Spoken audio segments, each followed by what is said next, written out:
this evening, I am delighted to be talking about Piero della Francesca's Nativity. It is a work on panel, so it's on wood, but painted in oil. It's about 120 centimeters wide by 120 centimeters high, so it's sort of roughly square.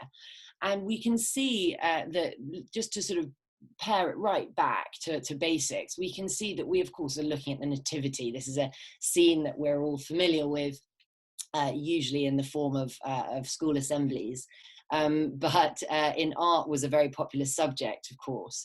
And this particular nativity is quite unusual for various reasons. Last week, I sort of felt inclined to recite from the Bible, the story that we were looking at.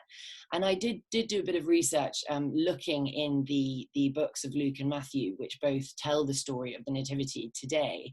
But it's really interesting, actually, and it was a real reminder as to how artists really kind of tackle these biblical narratives in very creative ways.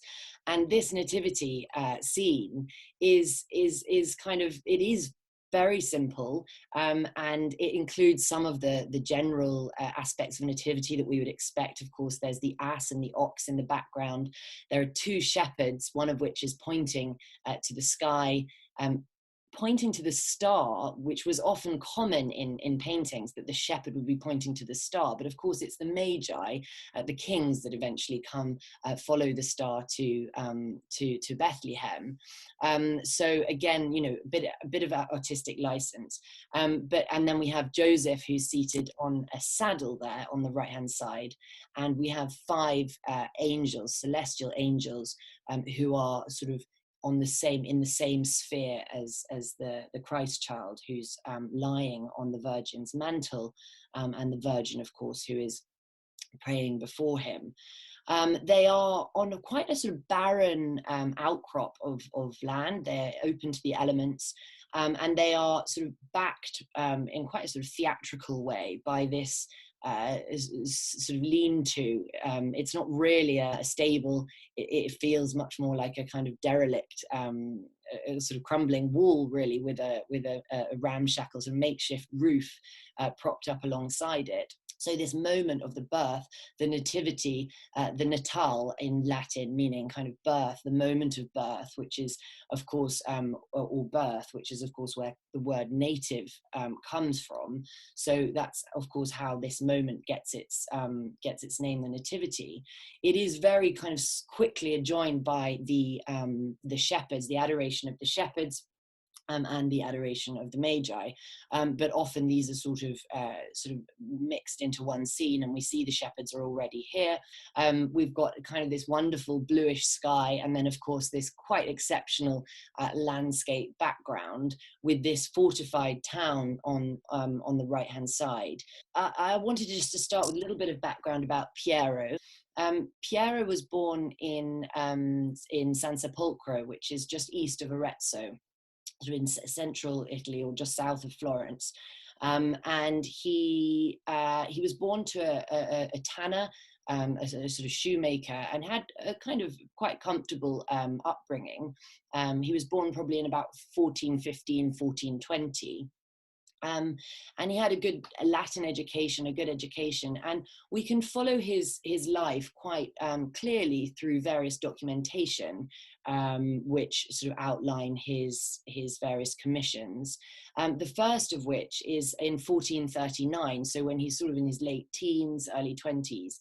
He's documented as already being in Florence, and we don't know up until this point really what he's been doing, who he's been training with as an artist. But we know that in 1439, he's working in Florence, and he's an associate of an artist called Domenico Veneziano, who was born in Venice, but really spent most of his career in Tuscany, and worked in Rome as well. And it's in Florence that Piero is very inspired, really, by artists of previous generations and artists and architects that are working around him.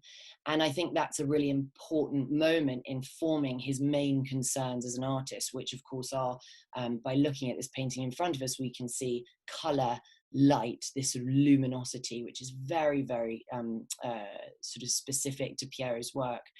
This idea of volume, proportion of bodies, and perspective as well.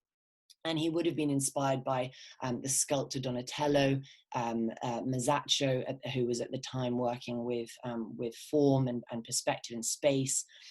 He would also have been aware of the writings of Alberti, Leon Battista Alberti, who was an architect but was sort of the archetypal Renaissance man who wrote a lot of treatises on architecture and sculpture and painting. So it would have been quite a formative time for him. We know that he sort of spent various periods in his life going back to San Sepolcro, where he lived, and engaging in various commissions there. But he was certainly back in San Sepolcro by 1445, where he was working on a sort of major polyptych, which is a kind of multi-paneled painting for the Confraternity of the Misericordia. So he was back in San Sepolcro for this period of time, and this was a commission that was specified in the documents to kind of it must take 3 years, and it must be completed only by your hand. So already he's getting some he's in high demand. This commission in fact took him 17 years, and it's likely that the predella panels were, which are the small panels that run alongside sort of run along the bottom of a polyptych, that they were actually completed by assistants. So he sort of had smack wrists for not following the instructions. But he also was sort of, during this time, he went to Ferrara. He was working for the Este, which is where he may have come into contact with some Northern European painting, which has a great influence on his work. And he also went to Rimini to do some frescoes there. This is the time that he paints the Baptism of Christ, which is a very well-known work by him, an early work by Piero, which is in the National Gallery, and the first work at the National Gallery to have been purchased, the first work by Piero to have been purchased in the 19th century. But his second major commission was actually in Arezzo, in the city of Arezzo, and it was the Legend of the True Cross, which was still is an enormous sort of fresco cycle in the Church of San Francesco in Arezzo, and really kind of is one of his major commissions, major works. He goes to Rome. He works for the popes, and he paints some frescoes which are now destroyed in Rome. He had a studio there, and he also, in the sort of probably in the 1460s, he becomes employed by the Duke of Urbino, a man called Federico da Montefeltro, someone who you may know from the famous portrait of him in profile at the Uffizi Gallery. And he's famous because he lost the bridge of his nose in a battle. So if you look up Federico da Montefeltro, I'm sure the first thing that pops up on Wikipedia is this portrait by Piero della Francesca with this profile portrait with this lost bridge of his nose. So he's working for the Duke of Urbino. So he has some sort of major patrons. And it's in the 1470s that he paints this painting. So he's really painting this in his very sort of mature phases. And it's really the last 2 decades of his life, so the sort of 1470s to 90s, he dies in 1492, that he in fact slightly moves away from painting. He does paint a couple of frescoes which are now lost during these years, but he turns to theory, and this is where we really see his interests as a sort of postscript to his paintings, and it of course all makes sense. He writes about mathematics, geometry, proportion, and perspective, and his treatises are very much in line with how he's approached painting throughout his life. And of course he's following in the tradition of Alberti, and of course his sort of near contemporary Leonardo da Vinci, who goes on to write his own treatises and theories in the late 15th and early 16th century. It was for a long time thought to be unfinished, because you can see this wonderful underdrawing, which I do think actually is just such a fantastic lesson in the sort of Florentine style of painting, which is very much based on the graphic. It's based on the design, the disegno, and it was very important for artists to kind of map out their paintings with a very, very clear underdrawing, which we can very clearly see. So in some ways, it's a very a sort of didactic work in that it talks to us about the process behind making some of these paintings. But it in fact probably was over cleaned, and we can see that just in the kind of translucency of some of the drapery. Why don't we start in looking at the work sort of as a whole composition? We are very much included in this very private, very serene moment, very intimate moment between the Virgin and her child, and these sort of celestial angels singing. It's a very small audience, and there's this sort of barrier in some way between the outside world and what's going on in the foreground. So in many ways, we're sort of included in the painting, but we're also sort of separated from it, in that we live beyond this wall. We live in their city. We are outside of this celestial sphere. But in many ways, as I say, we are also kind of incorporated into it by witnessing this very private, very special moment. The crumbling of this wall is perhaps quite significant. I mean, it was often a sign of the sort of crumbling ruins of a building in which a religious or a nativity took place specifically, or an adoration, is often a sign of the sort of crumbling of paganism and the rise of Christianity. And what I quite like about this is we see this sort of soaring steeple here, or this bell tower in the city beyond, which is a sort of provides this kind of rather nice contrast between the sort of crumbling ruins of this building, and then the sort of triumphant reign of Christianity, if you like. And I think, I mean, the sort of landscape background is discussed as being a sort of based on San Sepolcro, which is, as I say, we don't know what this painting was specifically for, but we do know that it was painted for his family, for prayer. So it's very likely that San Sepolcro is included in the background here, I think. And there is in fact a campanile which looks very similar to this, and this facade of the church also. So we can probably assume that this is based in his home city, which again, of course, the Nativity was not based in Italy. It was in Bethlehem. So we have immediately him sort of bringing this religious scene into our sphere, while sort of somehow separating us from it at the same time. You know, this is a great example of his interest in depicting space architecture. Not only the geometry of the architecture here, something that Alberti writes about a great deal, how architecture is purely based on mathematics, but also the fact that you have these sort of overlapping buildings giving a sense of sort of recession of space. Now, all of these techniques are very new, very revolutionary, very innovative.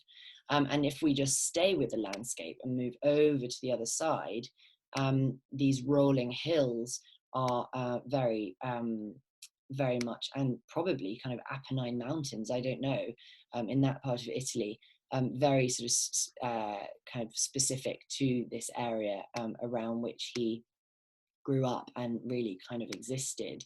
He sort of was always coming back to San Sepolcro, and this wonderful detailing of this winding road and these trees, and the sort of softness of the foliage having a quite strong contrast with the sort of hardness of the rock. While we're here, this is quite a good example here of what's known as a pentimento, which actually in Italian means regret. Which is pentimenti are sort of signs of earlier mark making, which are kind of, is very common in painting. Of course, what you set out to do in probably in painting and in life, but in painting specifically is not always what you end up doing. And this is what's happening here. You can see that he's originally sort of wanted that to be a smooth rock, and then he's eventually decided to paint over it, and sort of add these more jagged forms. And we have pentimenti all over the painting. Specifically here, you can see he decides to change the position of the foot of the ox. And actually my favorite one is, and again, this brings us so much closer to the artist, really understanding sort of what his mind is going through while creating such a composition. You can see here this sort of forehead that was much larger originally in the underdrawing, and he eventually sort of pulls it in and paints it sort of as something obviously didn't quite work for him on the forehead of Joseph. So we have, as I say, this very serene Virgin, very idealized, but worshipping the Christ child on her mantle. And she is seen rather resplendent in sort of pearls, and is all at once kind of quite simple, but also quite decorated. And I think this probably, again, contrasts very much with the shepherds behind her, the mere sort of mortals, in a sense, the sort of secular community. And she is, of course, born a sort of God incarnate. So she's seen here in all her finery, but a very, very peaceful, kind of clear expression and use of light. And this is, again, what Piero is so known for, this simplicity, but also this sort of clarity and very kind of neutral tones in order to create these very meditative, peaceful scenes. And I don't know about you, but I certainly find this a very peaceful moment between the Virgin and the child. What's interesting, of course, looking at the composition, is this sort of division between the celestial and the secular. And we see this sort of left-hand side, very much this is they are united in their blue, the color of purity, so often associated with the Virgin. And we have these heavenly beings singing and playing lutes. And they are, as I say, all united in the red, blue, and white here. The sort of, there's a sort of sphere of figures that are united in color, and then set behind them are two shepherds and a carpenter, Joseph, who of course is not the father of Christ, and so they are very much separated in a sort of different sphere. It should be sort of noted that these angels often get looked at sort of as one lump, as it were, but they are actually three musicians in the foreground, or in the front, and then two choristers behind. So you can see this rather wonderful pained expression of singing. Is there a glimmer of teeth in there, I think, even, of these choristers singing behind. This is Piero kind of trying his best at giving his figures some expression, something he was criticized for, but feels very northern. This very much feels based on prototypes such as Jan van Eyck. For example, Jan van Eyck, who paints the famous Ghent altarpiece. So those are the celestial angels. One thing I think is a wonderful detail, which I just noticed earlier, is how nothing interrupts these angels other than this tiny interaction between the hand overlapping the foot of one of these angels. Christ, this is God incarnate, and Christ is sort of bridging this. He's just been born. He's bridging this gap between humans and gods. And we do have this one point of contact, which of course is the overlapping hand and the foot of the angel. And these angel feet, they're so beautifully painted. Feet are notoriously difficult to draw or paint for those of you who've tried. But I think these ones are particularly wonderful, almost kind of replicated one to the other here. But they sort of float, and whether that's intentional or whether this is a kind of technical challenge for the artist is something just worth pointing out.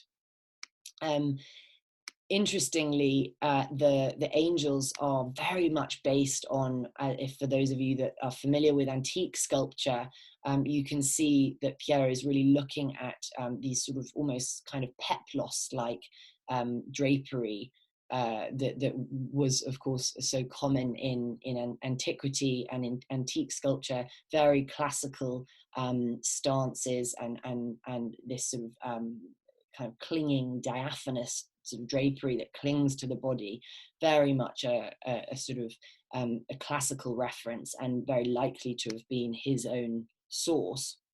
Another antique reference in the painting, which is just so wonderful and so explicit.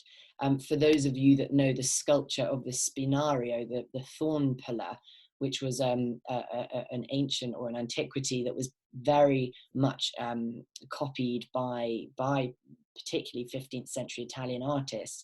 It shows a young boy, small bronze, a young boy pulling a thorn from his foot, and this position of the foot resting on the knee is very much a reference to the thorn pillar, and it's used in painting during this period, as I say, quite frequently.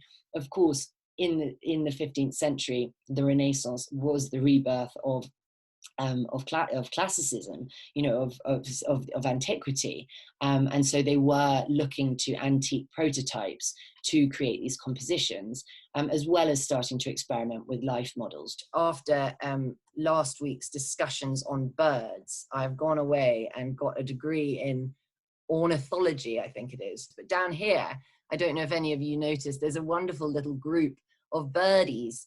And we have one sitting up here, which is in fact the goldfinch, associated with the passion and the resurrection of Christ. So these signs of his impending sort of future, of his future.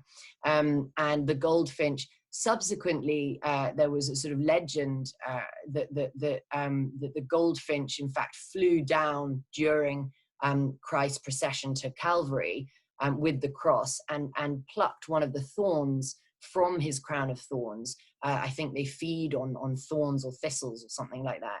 And so then was sort of supposedly splashed with blood in his face. And that is why he has the red face and is associated with the passion. This, I believe, may be, again, a swallow, as we saw last week. And then up here on the roof, I'm sure many of you have noticed, is a magpie. A magpie is, as it is today, was sort of seen as an omen, a bad omen, and sort of a harbinger of death and consumption. And so the magpie is this sort of ominous symbol that's sort of literally overshadowing the figures below, and just there is a sort of reminder, perhaps, of what's to come. What I really like also is this sort of sweep of sort of barren grassland here, which again very much sort of brings the angels, they're not only unified with the Virgin and the Christ child in the color of their clothing, but of course they inhabit the same space. The Christ child and these angels are from the heavens, and everyone else, Mary bridges this gap, or bridges this space, I suppose, between heaven and earth, which is again, a reference, as referenced by this patch of grass. Thank you very much for joining.